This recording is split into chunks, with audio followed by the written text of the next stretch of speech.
The role and role players driving international trade of precious metals is set to take center stage in the final day of Parliament's Portfolio Committee on Mineral Resources and Energy, Police and Home Affairs 2 days joint oversight visit in the Northwest. This oversight visit commenced its work yesterday, where it received a joint presentation on the state of illegal mining in the province. Newzroom Afrika's Tumaole Mohlaoli is watching this for us. He's live to us now from Rustenburg. And Tommy, take us through what we've heard so far.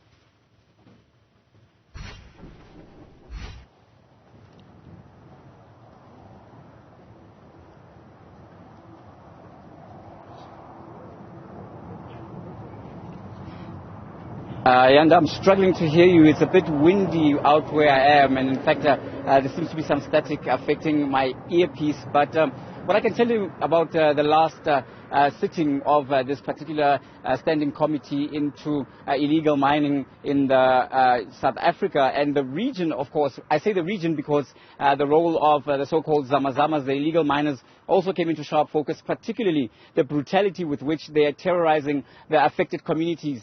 Some of the affected communities are right across the country, not only here in the Northwest Province.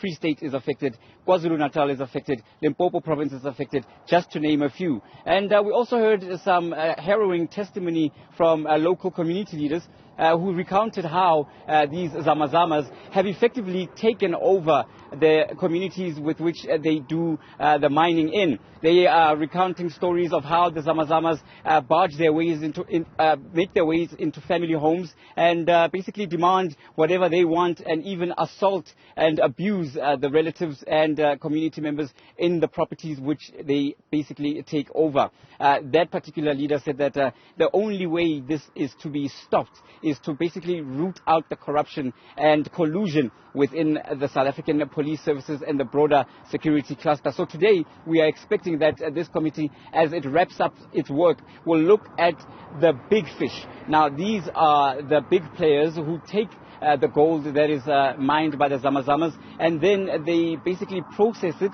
to sell it to international markets. So it is a multi-billion-dollar industry, and we'll be watching those developments as and when they happen to bring it to you, Yanda.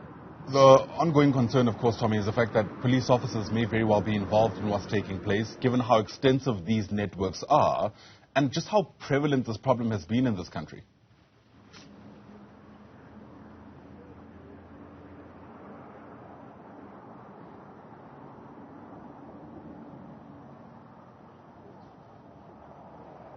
All right, it looks like our connection to Tumaole Mohlaoli is not going through. We'll have to leave it at that, at least for now. An incredibly important story that is watching for us there coming out of Rustenburg. We'll continue watching that oversight visit as it continues to unfold.